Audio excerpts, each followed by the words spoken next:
প্রিয় শিক্ষার্থী আসসালামু আলাইকুম, সবাইকে স্বাগতম সাগর আইসিটি কেয়ারের আরও একটি অ্যান্ড্রয়েড ভার্সনের টিউটোরিয়ালে।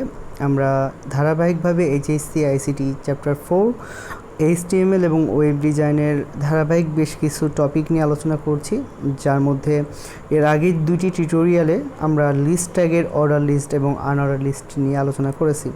সো আজকে মূলত আমরা যেই টপিকটি নিয়ে আলোচনা করব, লিস্ট ট্যাগের আরেকটি ভ্যারিয়েশন নেস্টেড লিস্ট নিয়ে আলোচনা করব। সো নেস্টেড লিস্ট আসলে মূলত একটি লিস্ট আইটেমের অধীনে আরও অনেকগুলো আইটেম সন্নিবেশিত করা। সো সেটা করার জন্য ফার্স্ট অফ অল আমরা একটু দেখে নিব যে আমাদের এখানে যে কোডটি করা ছিল আনঅর্ডার লিস্ট, সেই আনঅর্ডার লিস্টটা দেখতে পাচ্ছি। ফর এক্সাম্পল এই যে বাংলা, ইংলিশ, জিকে, হ্যাঁ, সো এগুলো কম্পোনেন্ট করেছিলাম আমরা আনঅর্ডার লিস্টে। সো আমরা নেস্টেড লিস্ট করার জন্য আমাকে একটু পরিকল্পনা মাফিক সব কিছু সাজাতে হবে। সেই জন্য আমরা সব কিছু বডির অভ্যন্তরেই করব। নেস্টেড লিস্টটি মূলত কি বোঝানো হয়ে থাকে? নেস্টেড লিস্ট, ফর এক্সাম্পল তোমাকে তোমার টিচার বললো যে তুমি বাজারে যাবা, তারপরে বই কিনবা, তারপরে তোমাকে বললো তোমার আরেকজন ফ্রেন্ডকে পাঠিয়েছে বা তোমাকে হয়তো বা পাঠিয়েছে, গিয়ে বলছে বাজারে গিয়ে কলম কিনবা। সো তুমি অবশ্যই জিজ্ঞাসা করবে আমি কোন বইটি কিনবো, কিংবা তুমি অবশ্যই জিজ্ঞাসা করবে আমি কোন কালারের পেনটি কিনবো। সো তোমার টিচার তোমাকে বললো যে তুমি বাজারে গিয়ে বই কিনবা বাংলা, ইংরেজি, আইসিটি, এবং তুমি বাজারে গিয়ে কলম কিনবা রেড, গ্রিন, ব্লু, ঠিক আছে? সো এরকম কোনো কিছু শর্ত জুড়ে দিল। তো খেয়াল করে দেখো, তোমার টিচার যে তোমাকে বাংলা, ইংরেজি, ইংলিশ কিনতে বলেছে, সেই বুকগুলা 1, 2, 3 আকারে সন্নিবেশিত থাকবে। বুক, দেন বুকের অধীনে 3টা আইটেম, তুমি লিখলা বুক, দেন বুকের আইটেমে 3টা আইটেম 1, 2, 3, ঠিক আছে? এরপরে তুমি পেন কিনবা, পেনও কিন্তু কি সেভাবে লিস্ট আইটেম দ্বারা অন্তর্গত রাখবা।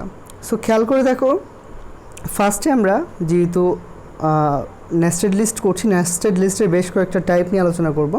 প্রথমে আমরা ওয়েল ট্যাগ ইউজ করছি। এই ওয়েল ট্যাগটা স্টার্ট হবে এবং একটা পর্যায়ে কি বডির আগে ক্লোজ হয়ে যাবে। ওকে, সো এই ওয়েল ট্যাগের একটি আইটেম রয়েছে। ফর এক্সাম্পল টিচার তোমাকে 2 ধরনের কম্পোনেন্ট কিনতে বলেছে, সেটা হচ্ছে কি বুক এবং কি পেন। সো বুক লিখলাম, এবং আরেকটা আইটেম কিনতে বলেছে এলআই, পেন কিনতে বলেছে, তোমার টিচার তোমাকে পেন কিনতে বলেছে।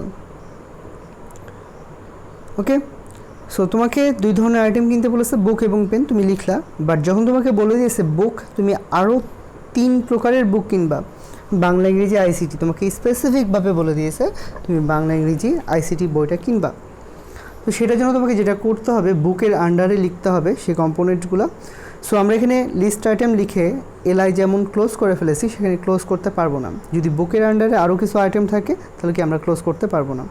সেক্ষেত্রে আমাকে যেটি করতে হবে সেটি হচ্ছে, আমরা যে বুক আইটেমটা লিখেছি সেই আইটেমের অধীনে কিন্তু কি সেই কম্পোনেন্টগুলো লিখতে হবে। সো এর অধীনে বাংলা, ইংরেজি, আইসিটি লিখতে চাই, সেটা লিখতে পারবো অবশ্যই। তবে লেখার ক্ষেত্রে সেগুলো কি 1, 2, 3 আকারে থাকবে, নাকি ABCD আকারে থাকবে, নাকি রোমান 1, 2, 3 আকারে থাকবে, সেগুলো কিন্তু কি তোমাকে নির্ধারণ করে দিতে হবে। ফর এক্সাম্পল আমরা চাচ্ছি যে সেটা হচ্ছে 1, 2, 3 আকারেই থাকবে, কিংবা ABCD আকারে থাকবে। তবে ABCD হোক বা 1, 2, 3 হোক বা রোমান হোক, সেটা অ্যাজ ইউজুয়াল যেভাবে আমরা লেখা শিখে এসেছি ওয়েলের আন্ডারে লিখতে হবে। ওয়েল লিখব, এবং ওয়েলের আন্ডারে আমরা 3টা বুকের নাম লিখে দিব। আমি বুক কিন্তু ক্লোজ করিনি, ওয়েল লিখেছি, দেন কি ওয়েলের আন্ডারে 3টা এলআই লিখব। সো এলআই লিখলাম, এরপরে আমরা লিখব বাংলা, এলআই লিখব, তারপরে লিখব ইংলিশ, এলআই লিখব, তারপরে লিখব আইসিটি।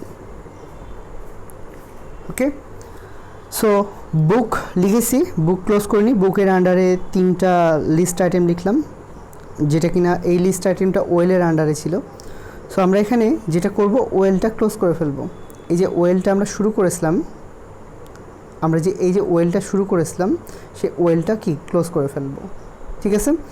তাহলে কিন্তু বাংলা, ইংরেজি, আইসিটির জন্য কিন্তু কি 1, 2, 3 আকারে প্রকাশিত হবে। ওকে, এবার আমি এই বুকের আন্ডারে এই 3টা আইটেম লিখলাম, পর্যায়ক্রমিকভাবে এই 3টা আইটেম আমরা লিখলাম।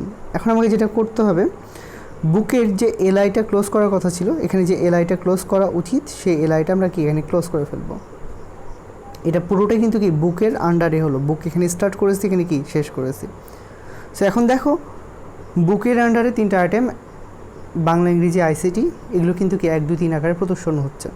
সো তুমি যদি এগুলো 1 2 3 আকারে প্রদর্শন না করে ABCD দ্বারা প্রদর্শন করতে চাও, তাহলে জাস্ট এই ওএলের মধ্যে লিখে দিতে হবে টাইপ ইকুয়াল দিয়ে তুমি এই লিখে দিলা, তাহলে দেখো সেগুলো কিন্তু কি আইটেমগুলো ABC আকারে প্রদর্শন হচ্ছে। তুমি রোমান একও লিখে দিতে পারো, তাহলে দেখবে কিন্তু কি এগুলো রোমান দ্বারা কি প্রদর্শিত হচ্ছে। ওকে, সো এই হচ্ছে বিষয়। তো এরপরে তোমার বুকের আন্ডারে যে কাজটি ছিল সেই কাজগুলো তুমি কমপ্লিট করলা, এলআইটা শুরু করেছো, অবশ্যই মনে রাখবা এলআইটা ক্লোজ করেছো কিনা। এরপরে আরেকটা লিস্ট আইটেম পেনও তোমাকে একাধিক পেন কিনতে হয়েছে। সো পেনের আন্ডারে অনেক আইটেম আছে, যেটাই আসলে নেস্টেডের বৈশিষ্ট্য। সেখানে তুমি এলআই ক্লোজ করতে পারবে না, তাহলে তোমাকে এলআই যেহেতু ক্লোজ করতে পারছো না, সো সেহেতু তোমাকে যেটা করতে হচ্ছে বা যেটা করতে হবে যে এলআইয়ের আন্ডারে পেন তোমার 3 ধরনের কলম কিনতে বলেছে, তোমাকে 3 ধরনের কলম কিনতে বলেছে। সো এখানে তুমি যেটা করবে বা যেটা তোমার করা উচিত যে 3 ধরনের কলম রেড গ্রিন ব্লু, যে মৌলিক 3টি রং, সেগুলো তুমি কীভাবে প্রদর্শন করাতে চাও সেগুলো কিন্তু কি 1 2 3 বা ABCD বা রোমান 1 2 3 তুমি যে কোনোভাবে প্রদর্শন করাতে পারো বা আনঅর্ডার দ্বারা প্রদর্শন করাতে পারো। যেমন এখানে ওয়েল লিখেছি, এখানেও ঠিক সেভাবে কি লিখবো, ওয়েল লিখবো। দেন এই ওয়েলের আন্ডারে যে আইটেমগুলো 3 ধরনের কলম কি এলআই দিয়ে লিখবো, list item LI red, LI close, then আবারও এলআই গ্রিন, মৌলিক 3টা রং RGB রেড গ্রিন ব্লু, আবারও এলআই লিখলাম। 3টা মৌলিক রঙই লিখতে হবে লিস্ট আইটেম, এমন কিছু না, অন্য কিছু হতে পারে, এখানে মাছ মাংসও থাকতে পারে, যে কোনো আইটেম দিলেই হলো। ওকে, সো এই ওয়েলের আন্ডারে আমরা 3টা আইটেমে লিখলাম রেড গ্রিন ব্লু। এবার এই যে ওয়েলটা স্টার্ট করেছি, তোমরা এখানে দেখতে পাচ্ছ ওয়েলটা স্টার্ট করেছি, ওয়েলটা কিন্তু কি আমাকে ক্লোজও করাতে হবে, সো আমরা একটু প্রোগ্রামের কোডের বৈশিষ্ট্য রক্ষার্থে আমরা জাস্ট ওয়েল যে বরাবর ছিল সে বরাবর নিয়ে এসে ক্লোজ করব, তাহলে কিন্তু কি কোডটা দেখতে সুন্দর লাগবে একটু। ঠিক আছে, এবার এই যে এলআইটা স্টার্ট করেছিলাম, এলআইটা কিন্তু কি এখানে ক্লোজ করে ফেলতে হবে, এলআইটা এর পরের লাইনে ক্লোজ করে ফেলতে হবে। আমরা যে বরাবর এলআইটা লিখেছি সে বরাবর ক্লোজ করে দিব। ওকে, তাহলে এটা হচ্ছে পেনের এলআই স্টার্ট হয়েছে, এখানে কি শেষ হয়েছে, এর মধ্যে যে লিস্টটা ছিল সেটা কি আমরা ওয়েল দ্বারা লিখেছি। তো খেয়াল করে দেখো পেন প্রদর্শন করছে 1 2 3 দ্বারা প্রদর্শন করছে। তুমি এটাকেও চাইলে এই ওয়েলের ভিতরে লিখে দিতে পারো, টাইপ দিয়ে লিখে দিলা যে সেটা হচ্ছে রোমান 1 দ্বারা প্রদর্শন করা হবে। সো দেখো বুক 3টা আইটেম, পেন 3টা আইটেম। সো তুমি পেনের যে 3টা আইটেম আছে সেই 3টা আইটেম 1 2 3 না দিয়ে আনঅর্ডার লিস্ট অর্থাৎ সিম্বল দিয়েও কিন্তু কি তুমি প্রকাশ করতে পারতা। আনঅর্ডার ব্যবহার করতে চাইলে ওয়েলের জায়গায় জাস্ট ইউএল ব্যবহার করতাম, আর টাইপ এখানে তুমি ফর এক্সাম্পল স্কোয়ার দিয়ে দিতে পারো বা সার্কেল, বা বাই ডিফল্ট অবস্থায় টাইপ না দিলে কিন্তু কি ডিস্ক প্রদর্শন করা হবে। চলো দেখা যাক, দেখো। ওকে, সো বুকের আন্ডারে 3টা আইটেম, পেনের আন্ডারে কি 3টা আইটেম প্রদর্শন করা হচ্ছে। সো আমি এখানে টাইপ লিখে দিচ্ছি, টাইপ ইকুয়াল স্কোয়ার লিখে দিচ্ছি, SQ স্কোয়ার। ওকে, সো স্কোয়ার লিখলাম। প্রদর্শন না হওয়ার কারণটা একটু দেখে নিই, আমরা পেন লিখেছি। সো এই ধরনের কিছু প্রবলেম হয়ে থাকে, মানে অর্ডার লিস্টের আন্ডারে আনঅর্ডার লিখলে এই ধরনের কিছু প্রবলেম ফেস করতে পারো তোমরা। সো যাই হোক, আশা করি মেন থিমটা তোমরা ধরতে পেরেছো বা বুঝতে পেরেছো যে আমরা আসলে একই সাথে নেস্টেড লিস্ট কীভাবে করতে পারি অর্ডার লিস্ট এবং আনঅর্ডার লিস্টের কম্বিনেশনে। সো এই পর্যন্তই, ইনশাল্লাহ এর পরবর্তীতে নতুন একটি টপিক নিয়ে হাজির হব। সে পর্যন্ত সবাই ভালো থাকবে, সুস্থ থাকবে এবং ধারাবাহিকভাবে ক্লাসগুলো করে যাবা। ভালো লাগলে লাইক কমেন্ট শেয়ার করে ফেলবা। আল্লাহ হাফিজ।